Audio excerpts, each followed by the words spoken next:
and welcome to Animal Weapons. In the animal kingdom, weapons are not about destruction, but about survival. From the saber-sharp horns of the antelope to the different web designs of spiders, weapons are used not only to secure prey, but for defense against predators and to maintain a place in the social hierarchy. In this episode, we take a closer look at chemical weapons, those complex cocktails of venoms that enable species to secure and digest their prey. Australia is home to the world's most venomous snakes, and this one, the inland taipan, is the champion in the venomous stakes, and it lives in the continent's interior.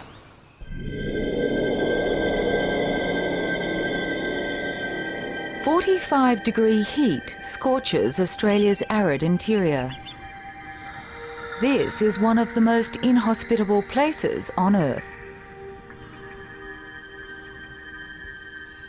Where food is scarce, weapons must be highly effective, for there are no second chances.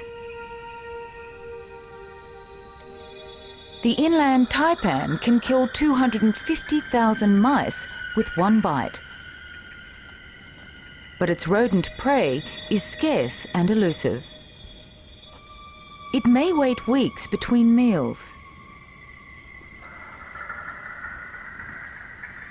To escape the searing heat, rats and mice shelter in the earth's deep cracks. Here they are safe from the elements, but not from predators shaped to invade these narrow crevices.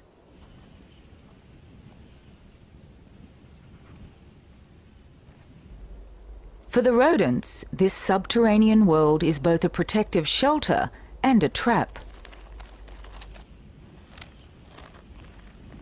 They have no way of knowing what lurks above the surface.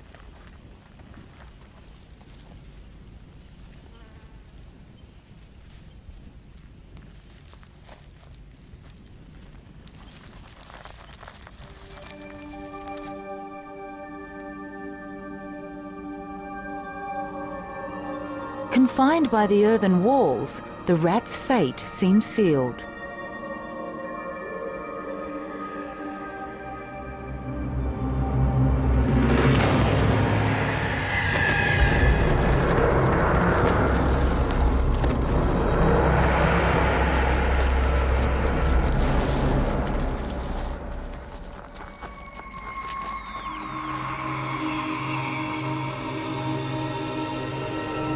The venom's paralyzing components are already taking effect.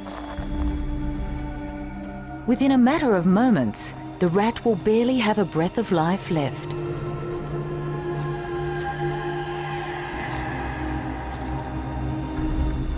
The venom also contains muscle-destroying properties that begin the digestion process. It's this potent cocktail of chemicals which makes the inland taipan the world's most venomous snake.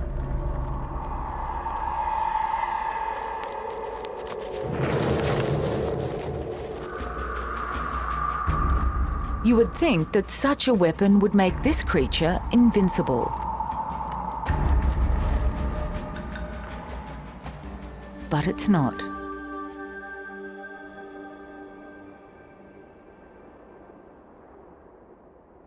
Only one of this clutch of 20 inland taipan eggs will survive to adulthood.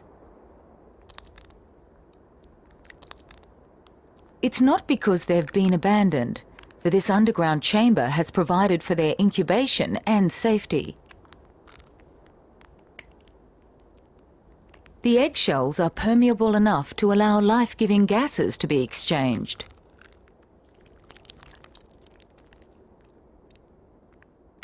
Having fed from the nutritious egg contents, they emerge as miniatures of their parents.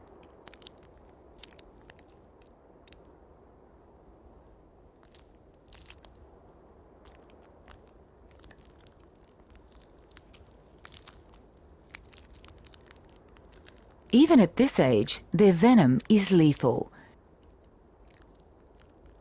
50 times more toxic than the Indian cobra, and equally potent as that of their parents.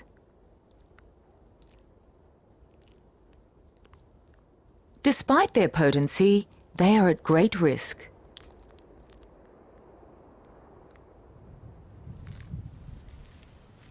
From the moment they emerge, they are vulnerable to all manner of predators. They leave from many exits, disperse into what little undergrowth there is, and seek out cover.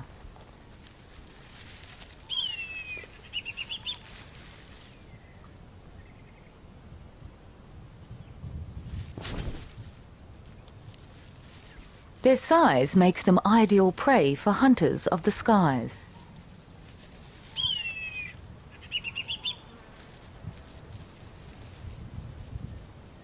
And even others of their own kind. This member of the clutch, only hours old, has caught the attention of a king brown snake.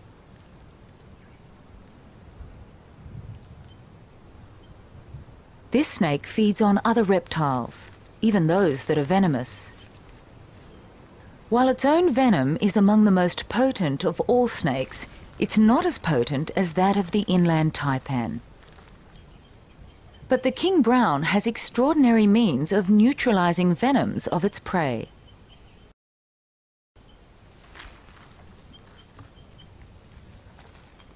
Out here, food is scarce, and all must take what they can. The young taipan instinctively attempts to defend itself. The king brown's venom inhibitors protect it from the bites of other snakes.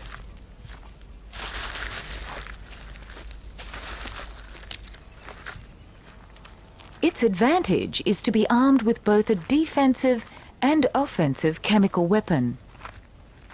Weapons are pitched against each other daily. It is this battle between weapon and counterweapon which ensures that no species has supreme dominance over another. For even the most fiercely armed creatures may themselves fall victim to predators with superior chemical weaponry.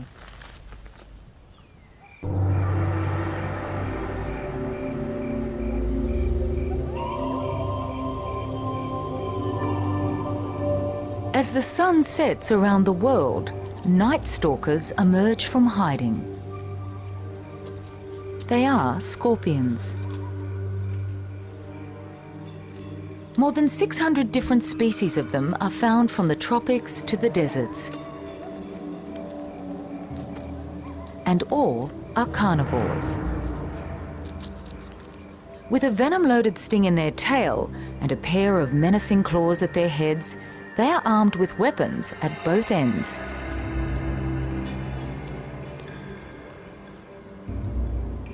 When tackling small, harmless prey, they use their claws, reserving their valuable venom until it is really needed.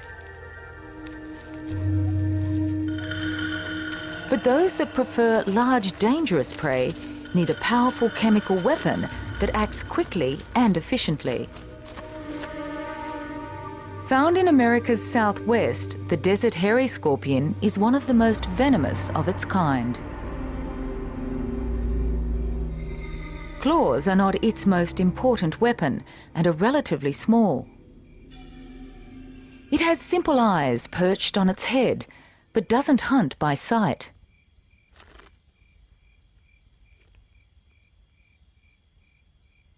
Fine hairs which cover its body sense the vibrations of nearby prey. But it's the scorpion's venom that gives it the ammunition to tackle dangerous prey.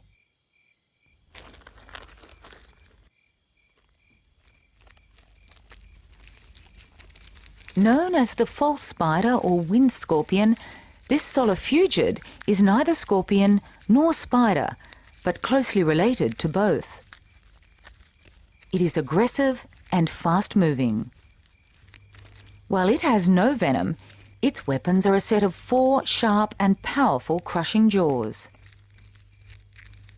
Relative to its body size, it has the greatest crushing power of any land-dwelling creature. It is the muscles which drive these jaws that the scorpion considers a delicacy.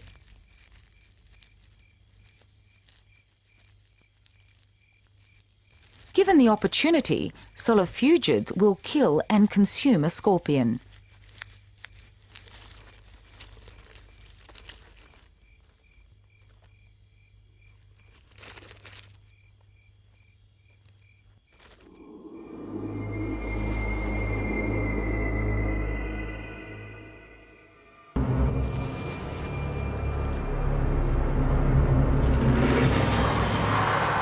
The scorpion acts quickly, plunging its venom-filled barb into the soft body parts.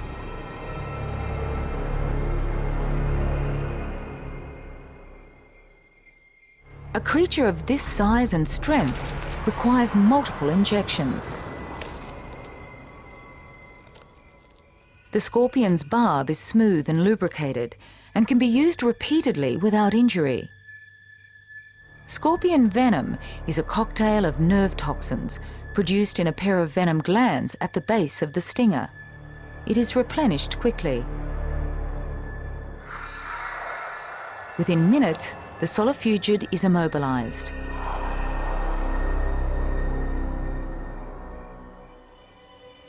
The scorpion brings another of its weapons into action.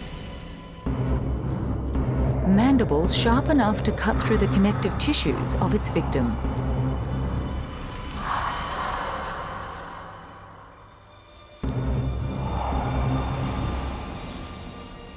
Ironically, the solifugid's weapon has not only been disarmed, but devoured.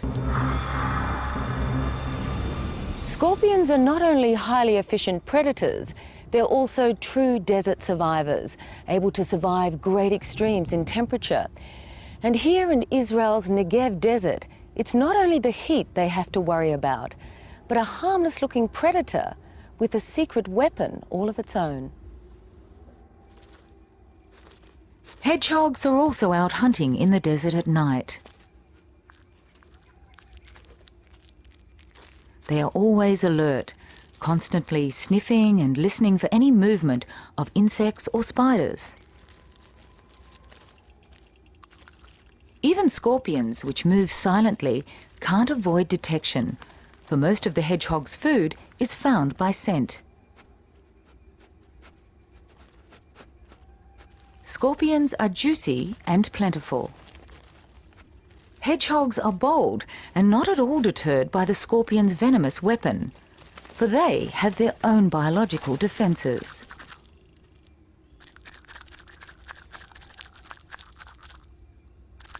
They suffer repeated stings to the mouth and lips, but remarkably, the hedgehog is immune to the scorpion's venom. The same venom which is more than capable of killing a human.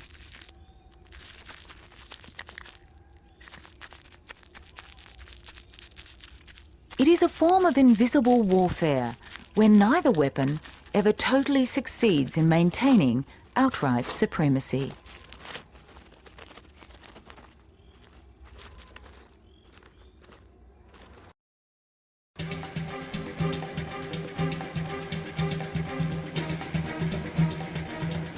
In general, ants that scavenge and harvest rely on their sheer numbers to capture and overwhelm their prey.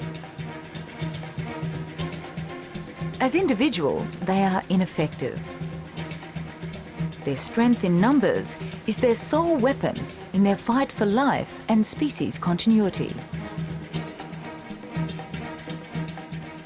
But there is an ant that has become a highly successful solitary hunter.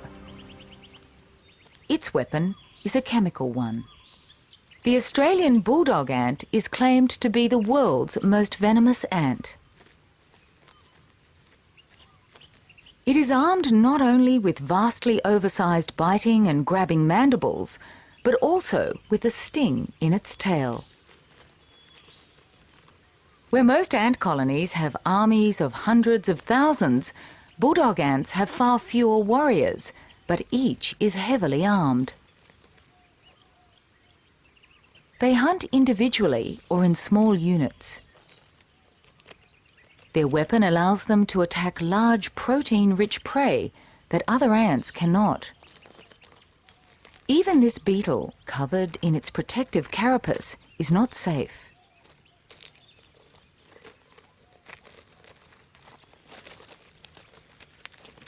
The ant delivers an effective sting in the soft parts between its armoured coating.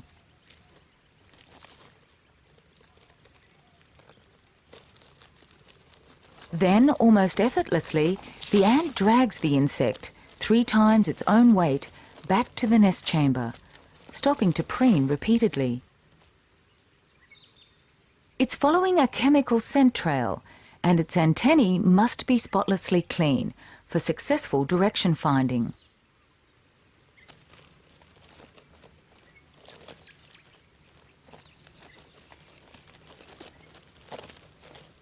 At this time of year, there are many hungry pupae to be fed.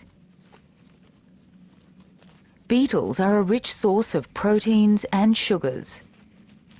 It's a meal that few other ant pupae would be granted. They attach onto the beetle, sucking any juices available.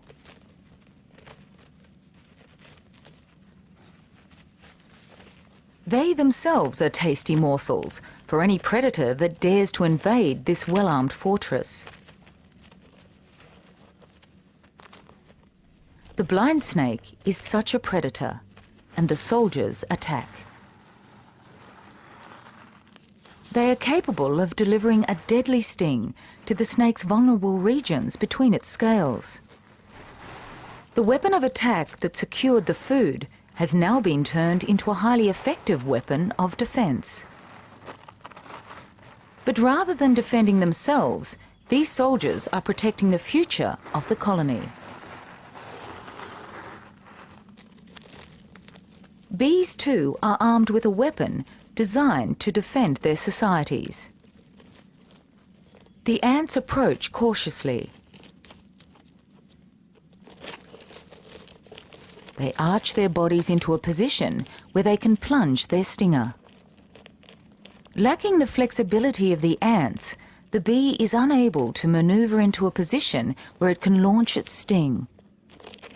While its venom is potent enough to kill bulldog ants, the design of its weapon has severe limitations.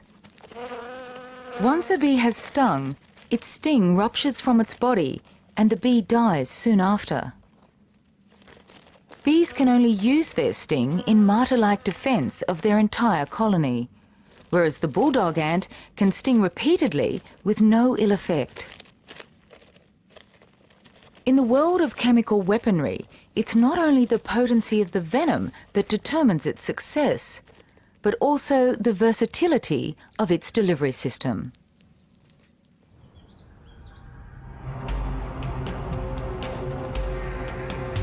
In southern Arizona, there is an ant claimed to be another of the world's most venomous.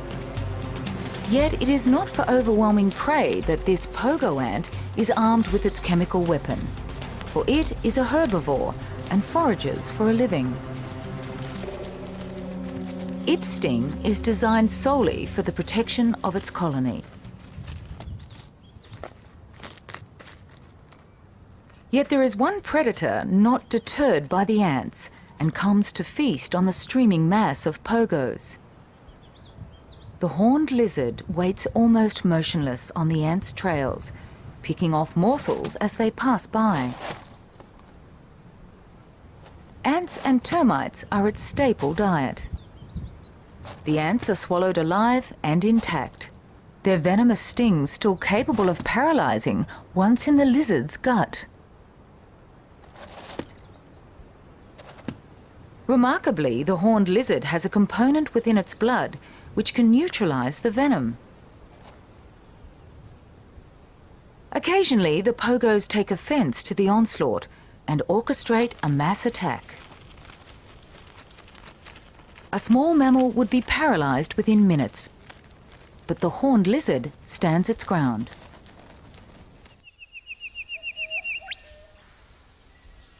Venoms and toxins are complex chemical weapons that are further complicated by the fact that we can't see them in action.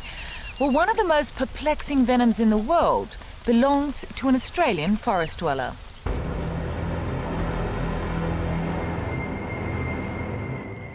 The Sydney funnel web is the world's most venomous spider. By rising up on their hind legs, they add leverage to a strike powerful enough to penetrate a human fingernail.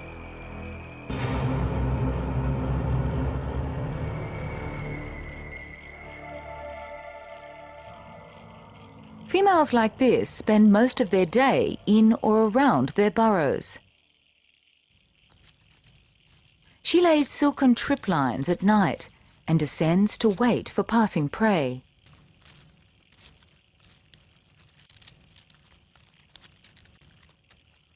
While she will eat small lizards and frogs, crickets and other insects are also on the menu.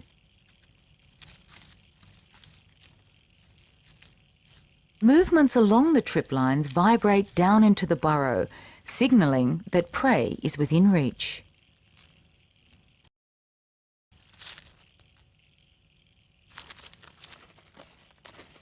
As she ascends, the cricket moves closer, unaware of its danger.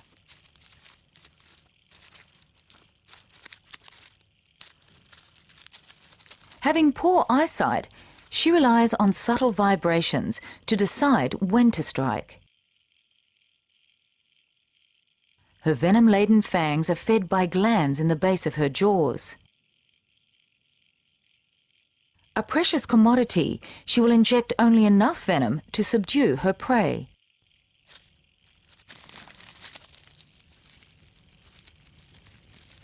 Her paralysing venom also begins transforming the cricket into digestible mush and easily overwhelms small and simple creatures like insects.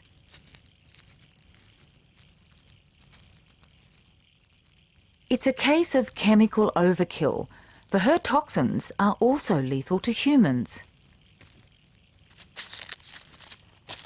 The funnel web's main predator, the bandicoot, would seem at greatest risk. Yet, if bitten, it is only mildly affected.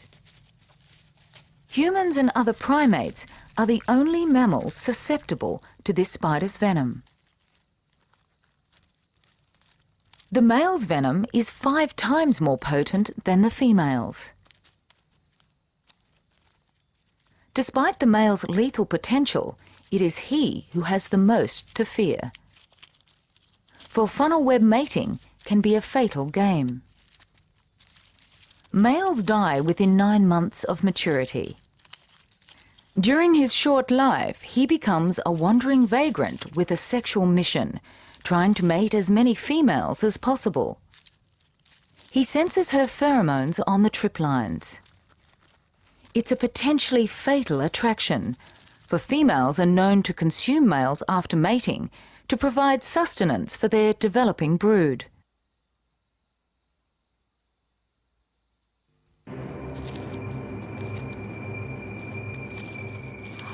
He must win favour with his femme fatale.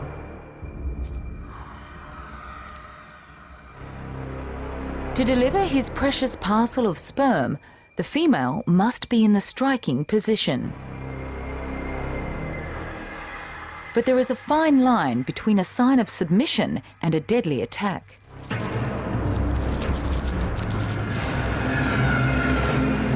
He retreats, then resumes his courting, delicately caressing her front legs.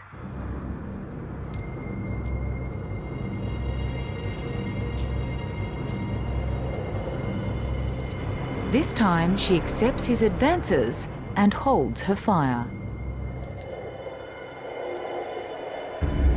Supporting her with his legs, he transfers his sperm parcel. His mission complete, this male escapes with his life.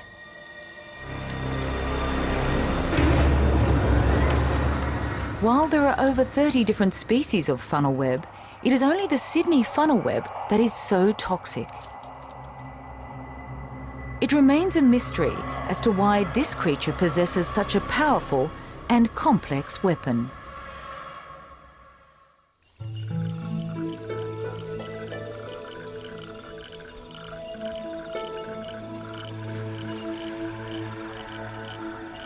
Australia's red-bellied black snake spends most of the year prowling damp coastal forests and inland river systems in search of frogs, lizards, even fish and crustaceans. This snake knows just where to search for frogs, which are never far from water.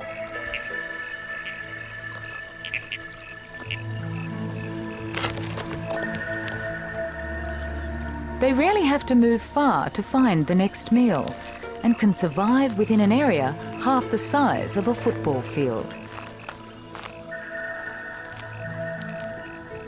However, with the arrival of spring, there is a sudden frenzy of activity as males go in a frantic search for females. At this time, they travel widely, and inevitably, the paths of many different males cross as they clamber over each other in search of females.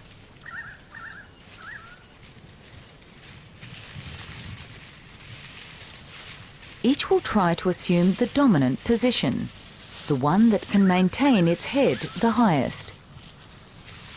For males that are unevenly matched, this usually results in the smaller males retreating without a challenge.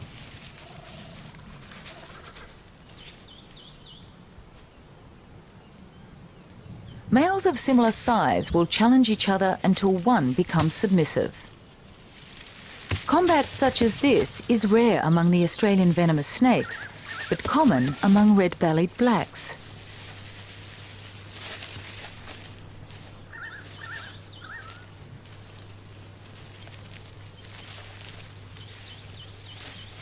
While the bite is loaded with nerve-destroying chemicals, the retreating snake will suffer only a swollen wound and will not meet the same fate as their prey. Like many venomous snakes, this species is immune to its own venom.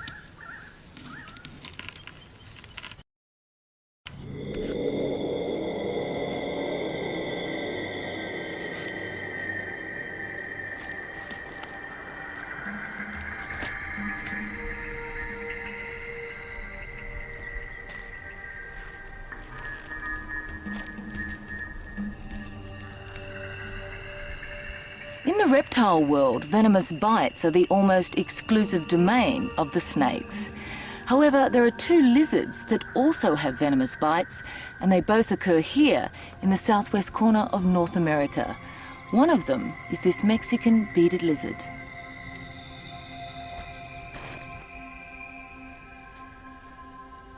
The other is a monster, a Gila monster.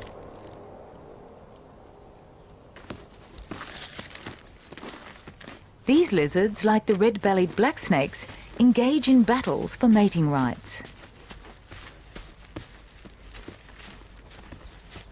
Nearly all bouts start with head nudging, with the resident male trying to lift his opponent off the ground. They soon develop into battles which seem to test the physical endurance of each animal.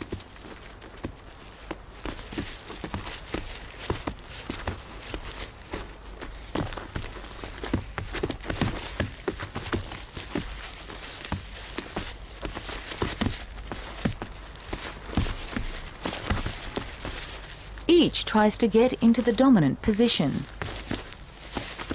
Sometimes both lizards flip over completely, with the dominant party landing on its back.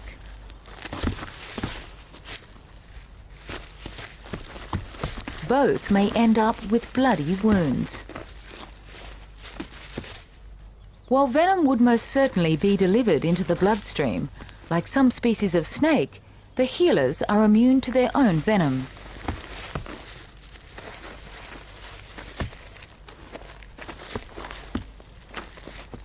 This series of rituals may last for 3 to 4 hours before a victor is decided. This is surely the most vigorous activity that a Gila will undertake in its lifetime.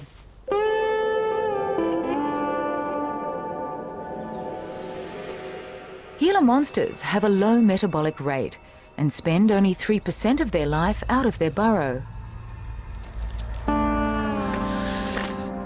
At top speed, it reaches 1.5 kilometers per hour. Other lizards of the same family can reach 25 kilometers per hour. With a performance record like this, most creatures would be vulnerable to attack. But the Gila's coloration warns predators to stay clear or risk a venomous bite.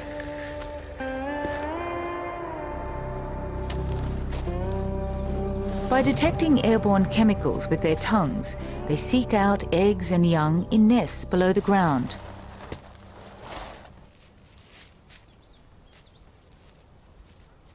These young pack rats are only days old and are totally incapable of defending themselves.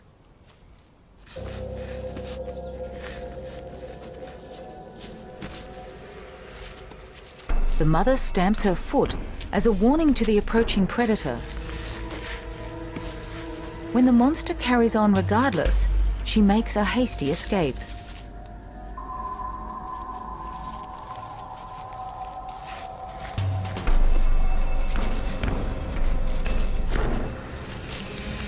Gila monsters can consume close to their own body weight in one sitting.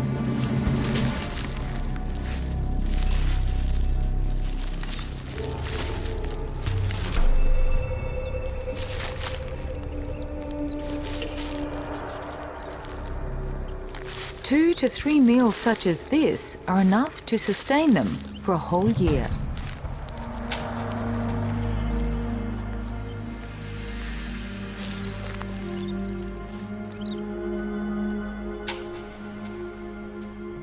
Once the Gila has consumed the entire clutch of young, it heads back to its burrow for another period of prolonged inactivity.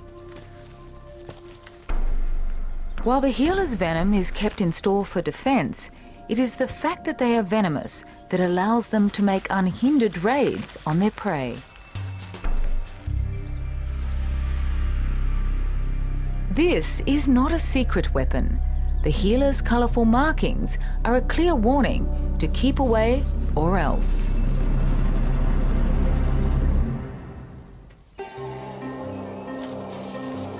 Animals that are armed with venomous weapons often advertise the fact to warn predators to stay clear. You would think that this is a highly venomous species. In fact, it's not. It is only mimicking the dangerous appearance of this snake, the Arizona coral snake. With a venom twice as toxic as some rattlers, it hunts other snakes. Snakes that are blind to its colourful body patterns. Its predators, however, can see them clearly and keep their distance. So effective is this warning system that it has been adopted by the coral snake mimic for its own protection. The coral mimic is not venomous. Its colouring is a warning to predators that may have encountered a venomous coral snake. Like the coati, this raccoon-like creature forages for snakes and other reptiles and is not colourblind.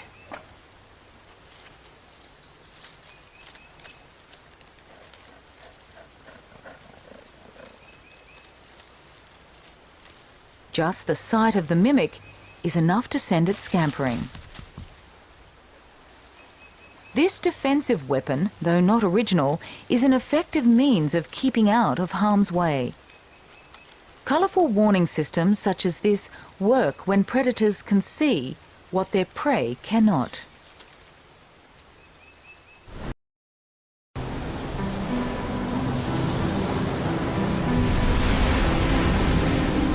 Oceans are alive with colour.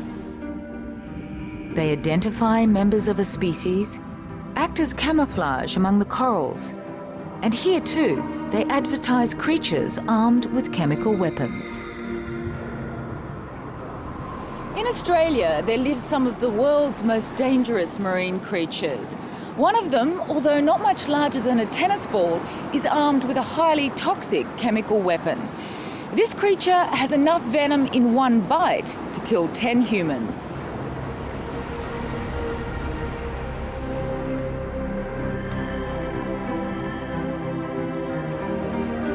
It's here among the rock crevices and algae that we find the blue-ringed octopus.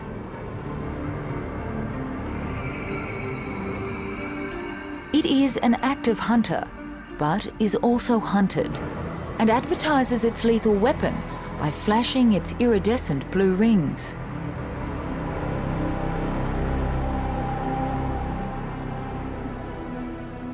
Its favourite prey is crab. Crabs too are armed with a protective shell and a set of large nipping claws, which is why the octopus needs a weapon able to kill quickly and efficiently.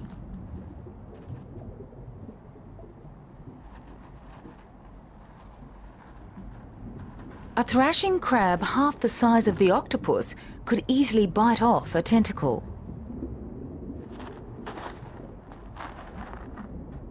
The octopus delivers its fatal bite to the crab's vulnerable eye stalks. Its flashing blue rings signal its excitement. Octopus have special cells that receive rapid messages from the eyes and brain, instructing the skin to change not only colour but texture. Conspicuous one moment, the octopus disappears the next.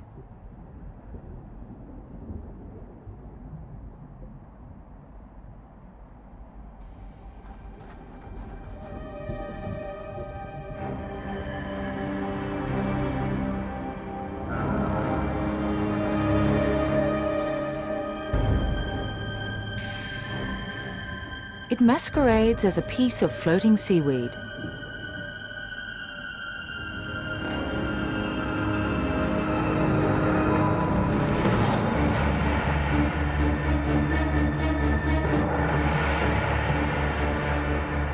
It delivers its massive load of venom from 2 salivary glands, each as big as the animal's brain.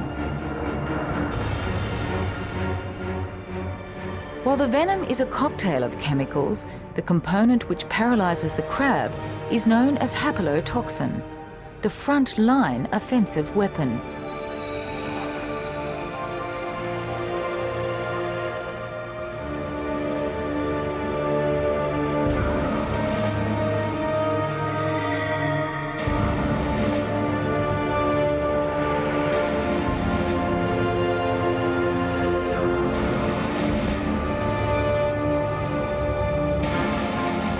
While the haplotoxin is specifically for paralyzing crabs, there is another component which has little effect on crabs but is capable of killing any fish that dare to attack. A blue-ringed octopus will retaliate when harassed, despite being at risk of losing a tentacle or two. Most fish are cautious, for anything that advertises itself in such a spectacular fashion must have a concealed weapon at its disposal. Like all octopus, the blue-ringed has many weapons.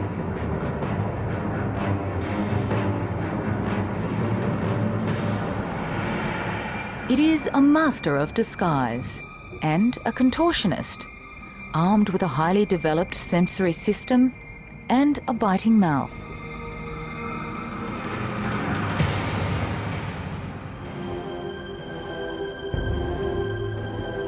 But what sets the blue-ringed apart from others in its family is its chemical weapon. A venom so powerful that it's able to paralyze and overwhelm dangerous prey larger than itself.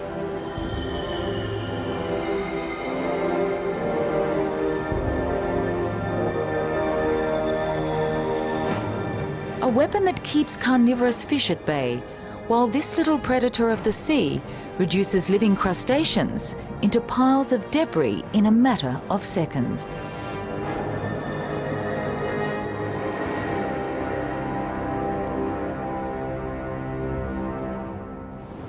Well, of all animal weapons, venoms are among those which are the most complex. Each venom has its own chemical formula, a cocktail of substances for many different purposes. They can paralyze nerves, explode blood cells, and dissolve muscle tissue. In fact, most venoms are a form of modified saliva, a modification necessary for venomous creatures to survive in a highly competitive natural world. I hope you enjoyed this episode of Animal Weapons, and I look forward to joining you next time. That's all. Goodbye for now.